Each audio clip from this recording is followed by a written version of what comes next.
Here in Detroit, a city of war.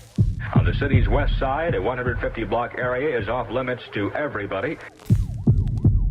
U.S. Army paratroopers, National Guardsmen, state and local police are continuing the fight against a handful of snipers. How you doing, my man? I'm great, man. I'm great. First off, I want to say congratulations, man. Thank you, Job man. well done, man. You're doing your thing. Thanks, I love watching actors because I've like talked to you a couple of times, like back in the day, and I'm just watching you hit this level, then this level. It's always fun watching someone like progress. Oh, thanks, man. Yeah, no, job well done. Appreciate it. What was it like taking on this project? Because here's a true story. I remember one time I was talking to Lawrence Fishburne, who played Ike Turner in What's Love Got to Do With It. And he was so locked into his character that when they yelled cut, the cast wouldn't even talk to him because they still perceived him as Ike. And so you're like sort of in a similar situation in this movie because you're playing a character in which like the rest of the cast members are probably like, ooh, I don't want anything to do with this guy, even after they yell cut. Did that ever happen?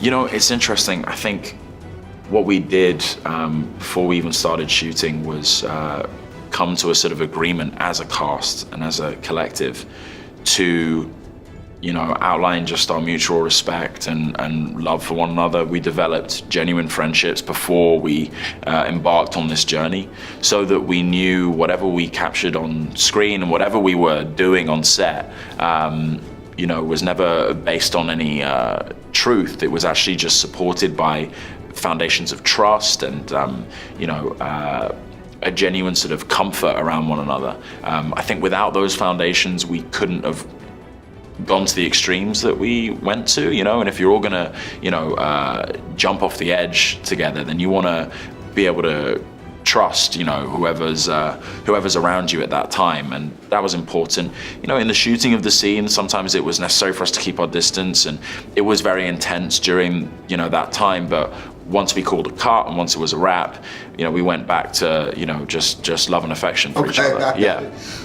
Working with Catherine Bigelow, the director, what was that experience like? And did she sort of give you some sort of direction or create an environment in which you could just feed off of to make things happen and bring this to life?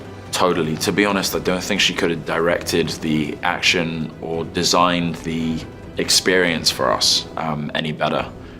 It was kind of phenomenal, and she was incredibly trusting and generous, and really gave us an opportunity to you know, explore our characters and kind of live in the moment.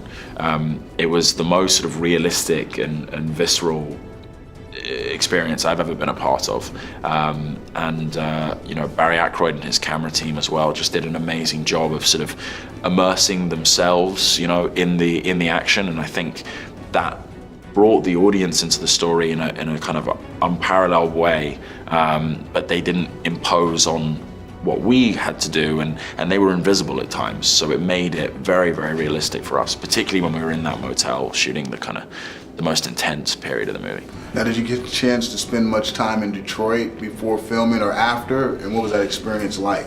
You know, I had a chance to shoot in Detroit towards the end of our shoot schedule. We did a large section in Boston, and I've had a chance to sort of spent some time in the city this time round promoting, which has been amazing. And you know, yesterday I got a chance to meet a few of the Detroit Police Department officers, including the chief, James Craig. As I understand it, the Detroit Police Department is now the most diverse police department in the city, and James Craig, as an African American chief of police, has had an unbelievably warm response to the film and has encouraged all of his officers to see it. Many of them did and told us how much they loved it, and that means the world. You know, Detroit is, you know, representing a very kind of like positive and progressive, you know, future. I need you to survive the night.